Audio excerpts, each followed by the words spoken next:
Olá, turma do quinto ano, como vocês estão? Tudo bem? Eu sou a professora Juliana e vamos juntos trabalhar a aula de História, continuar sobre igualdade de direitos. Vamos para o nosso livro na página 225. Vamos lá, vamos começar lá com o título O Racismo e a Lei. Você sabe o que é racismo? Quando tratamos mal uma pessoa ou não, aceitamos apenas pela sua cor ou etnia, estamos agindo de uma maneira racista. No Brasil, racismo é crime. Em 1951, foi aprovada a Lei Afonso Arinos, que proíbe qualquer ação de preconceito de raça ou cor. Então, a partir do momento que eu distrato alguém, eu rejeito alguém por conta da etnia ou da cor da pele, eu estou praticando o racismo. Atualmente, o racismo pode estar presente em qualquer ambiente, até mesmo no digital. Cada vez mais são noticiados casos em que as pessoas usam a internet e as redes sociais para ofender e incentivar o ódio contra pessoas negras, o que também se configura crime, de acordo com a Lei número 7.716, de 5 de janeiro de 1989. O que quer dizer isso? Não é só considerado racismo quando eu estou assim do lado da pessoa, eu falo para a pessoa, então eu posso escrever ou fazer uma piadinha e colocar na internet que tá tudo bem. Não. Qualquer forma de preconceito, de discriminação, mesmo eu utilizando internet, aplicativos de conversa, redes sociais, que eu use esse ambiente para discriminar ou ofender a pessoa, eu estou praticando também o racismo. O que diz lá o artigo 1 da lei?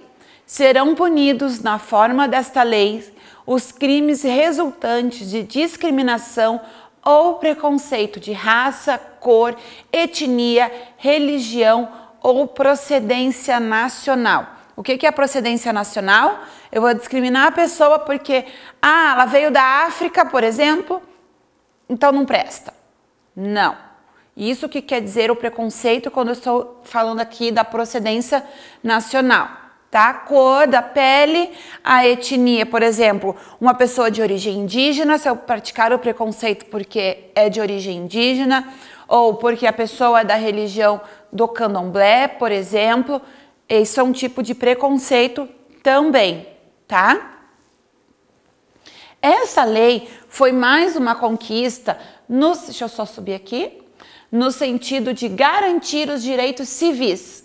A lei prevê que o crime de discriminação, que tem como exemplos a recusa a atender pessoas negras nos estabelecimentos, tratá-las de maneira diferente, negar a educação formal a uma pessoa negra e etc., deve ser punido com prisão do criminoso. Então, a pessoa que age de forma preconceituosa, ela pode vir a ser presa, ok? De acordo com a lei. Vai ser julgada e pode vir a ser presa. O estabelecimento do dia 20 de novembro, como Dia da Consciência Negra, como foi mandada a atividade para vocês pesquisarem e falarem qual é a importância desta data. Feriado em algumas localidades do Brasil, buscou dar voz aos descendentes de africanos e refletir sobre a importância da luta deles pela igualdade de direitos em nosso país. O racismo deve ser combatido por todos, afinal, não há qualquer tipo de distinção entre pessoas com diferentes cores de pele. Todos merecemos respeito. Novamente, a palavra respeito como a base de tudo.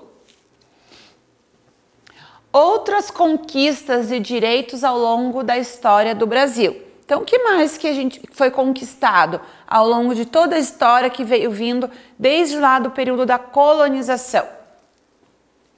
Quando a escravidão foi abolida em 1889, os fazendeiros precisaram procurar outro tipo de mão de obra para as lavouras.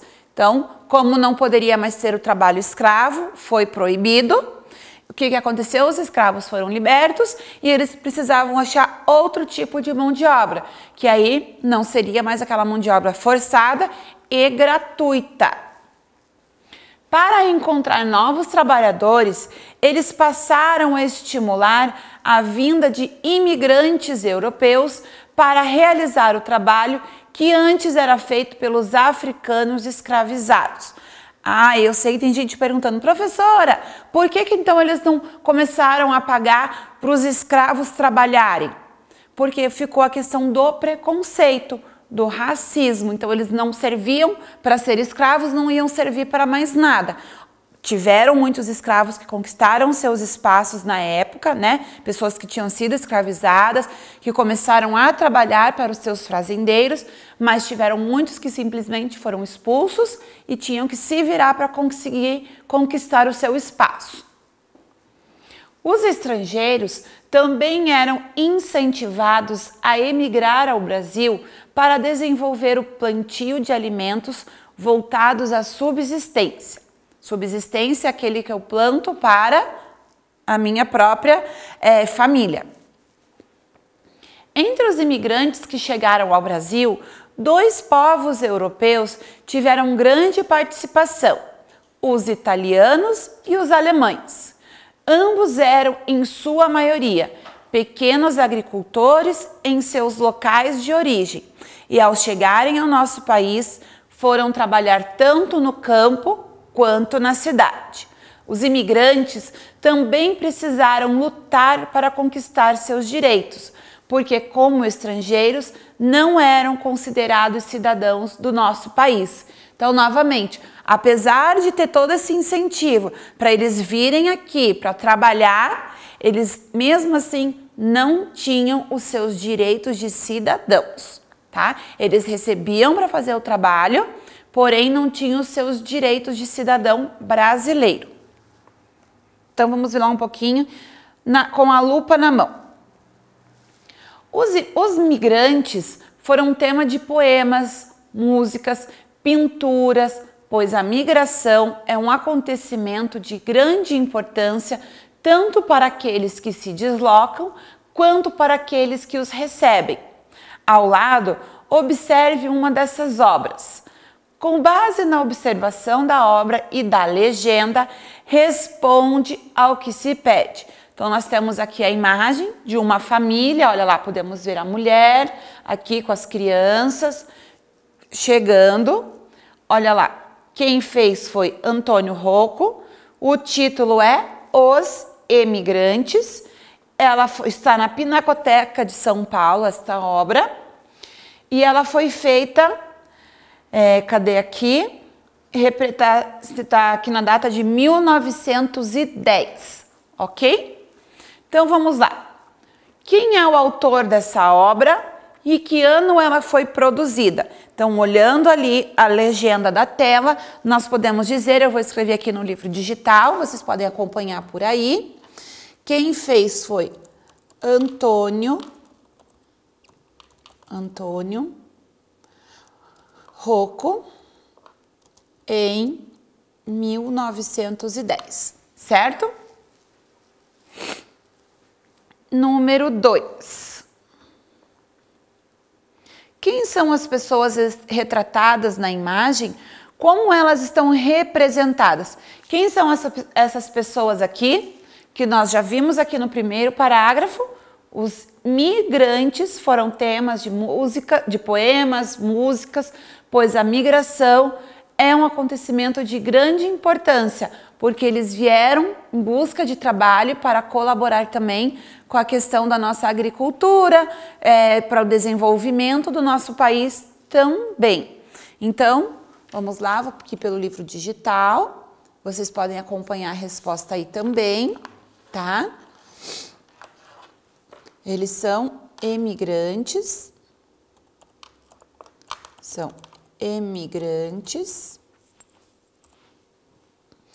e o pintor está retratando, está representando a chegada de uma família. Representada a chegada de uma família ao país, né? Ao Brasil para trabalhar nas lavouras, certo? Neste caso aqui é uma família italiana, provavelmente, que está indo para a lavoura de café, ok? Olha lá, vou voltar no quadro.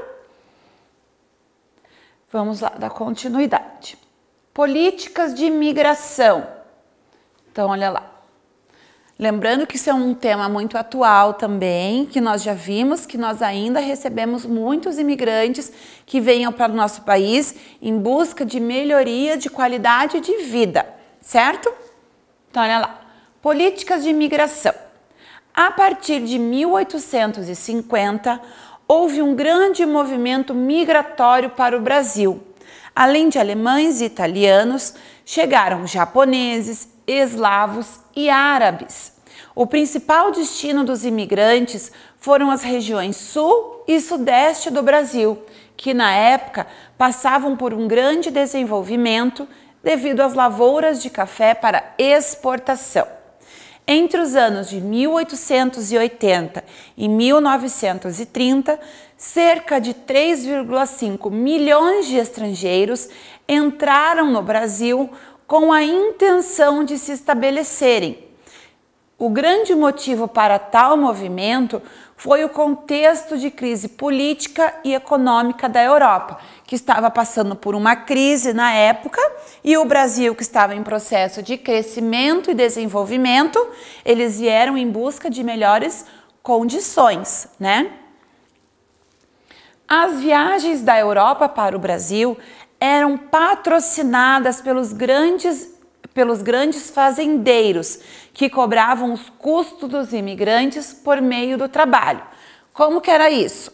O fazendeiro ia lá, pagava para essas pessoas virem, e quando eles chegavam aqui, eles iam ter trabalho, local para morar, alimentação, mas eles cobravam preços muito altos. Então a pessoa ficava muito tempo trabalhando sem receber praticamente nada, porque teoricamente eles estavam pagando para o fazendeiro o custo da sua moradia, o custo da sua passagem de vinda para o Brasil, certo? Então vamos lá. Já mandamos essa parte. Desse modo, os imigrantes já iniciavam seu trabalho no Brasil endividados. Olha lá. Além das dívidas, os imigrantes não eram considerados cidadãos brasileiros e tinham poucos direitos. Com o passar dos anos, os imigrantes foram adquirindo direitos no Brasil, até que em 1980 criou-se o Estatuto do Estrangeiro, atualizado em 2017 pela Lei da Migração. Vejam como isso é muito recente. Nós estamos no ano de 2020 e essa lei foi atualizada há 3 anos atrás só. Então, isso é uma conquista recente, apesar de que começou lá em 1980, mas ela veio atualizando agora bem recentemente. Com essa nova lei, os imigrantes puderam ter mais possibilidades políticas e civis, ter acesso a programas sociais, além de poderem participar legalmente de sindicatos e de organizações políticas. Vamos lá. Aqui nós temos a imagem, ó. A imigração existe até hoje no Brasil e no mundo. Especialmente a partir de 2015, o Brasil começou a receber famílias de refugiados. Da mesma forma que do Brasil para outros países vão pessoas em busca de melhorias de condições de vida também, né? Existem famílias que vão para os Estados Unidos, para a Europa, para o Japão, para países árabes, em busca de melhores condições de vida. E eles também vêm de lá para cá, também em busca de melhores condições de vida, cada um de acordo com aquilo que procura para si. Agora vamos falar um pouquinho sobre a cidade onde você mora. A cidade onde você mora abrigou imigrantes? Há novos imigrantes chegando à sua cidade e ao seu estado? Tem aí programa de imigração? Na sua escola tem crianças estrangeiras? Você conhece algum vizinho ou tem algum amigo? Faça uma pesquisa sobre os imigrantes que influenciaram a sua região e registre no seu caderno as informações que encontrar. Então aqui tem mais uma pesquisa que vocês vão fazer. Quando a gente se refere aqui à região, não precisa ser assim, você é da região norte, fazer uma pesquisa de toda a região norte. Pega lá do seu estado ou de algum estado vizinho que veio recebendo muitos imigrantes, ou se tem a formação de imigrantes aí nessa sua cidade ou no seu estado, e guarde essa pesquisa para você levar para a sua escola, para ter mais um material para compartilhar com os seus colegas e a professora e vocês discutirem. Cultura e religiosidade dos imigrantes. Então, como que eles praticavam aqui também isso? Os imigrantes trouxeram novos hábitos, como de consumir certos alimentos e realizar algumas práticas religiosas ou culturais. Assim como os escravos, os índios, os portugueses também nos acrescentaram formas de culturas e práticas culturais, os imigrantes também. Então vamos lá. Diferentemente do que aconteceu com os africanos, essa leva de imigrantes, na maioria das situações, não teve suas manifestações culturais perseguidas ou proibidas. Vamos conhecer um pouco da cultura desses imigrantes? Então, enquanto os escravos tinham que disfarçar e esconder as suas práticas religiosas, os imigrantes não precisavam disso. Os alemães. Os alemães, por exemplo, ensinaram a plantar e a consumir o trigo, a batata inglesa e os legumes verdes. A carne de porco foi popularizada em nossa alimentação pelos alemães, pois o consumo desse tipo de carne não era frequente em várias regiões brasileiras. Na religião, trouxeram consigo a fé luterana, propagada em cidades fundadas por alemães em Santa Catarina, como Blumenau e Brusque. Os italianos, por sua vez, tinham como costume construir a cozinha separada da casa, pois temiam incêndios. Para cozinhar, essas pessoas usavam o focolare, caixão de madeira forrado com terra abatida e com um buraco no meio no qual a lenha era acesa. Eles preparavam um prato delicioso que hoje faz parte da nossa culinária, a polenta. Na região sul, principalmente, existe muito o hábito de se comer o frango com polenta. Para prepará-la, os italianos suspendiam as panelas em uma corrente que chamavam de catena e ali mexiam a farinha até deixá-la bem cremosa.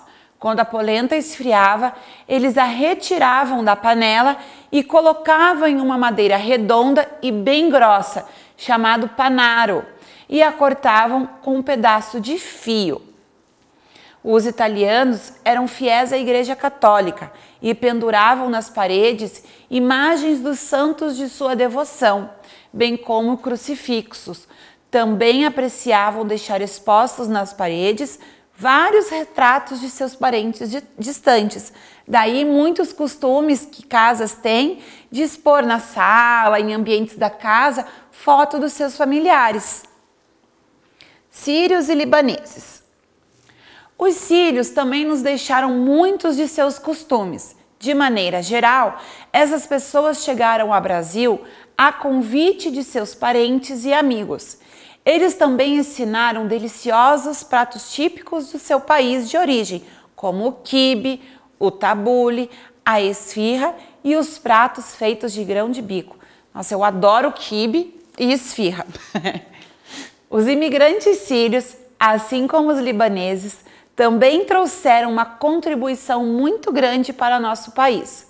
Um grupo de mulheres da comunidade sírio-libanesa se organizou para arrecadar dinheiro com o intuito de construir um hospital, o que resultou na fundação do Hospital Sírio-Libanês em 1921, na cidade de São Paulo, que até hoje é considerado um hospital muito renomado. A presença árabe islâmica também promoveu a abertura de mesquitas no Brasil e a formação de comunidades muçulmanas, como em São Paulo e em Foz do Iguaçu, no Paraná. Pessoal, com a lupa na mão, vocês vão fazer aí essa pesquisa, depois que acabar a nossa aula, e vão fazer a ficha de atividades da página 121 e 122. E nós daremos continuidade na próxima aula para fazer a correção, ok? Muito obrigada pela atenção, espero que vocês tenham aprendido um pouco mais sobre a história do nosso país. Tchau!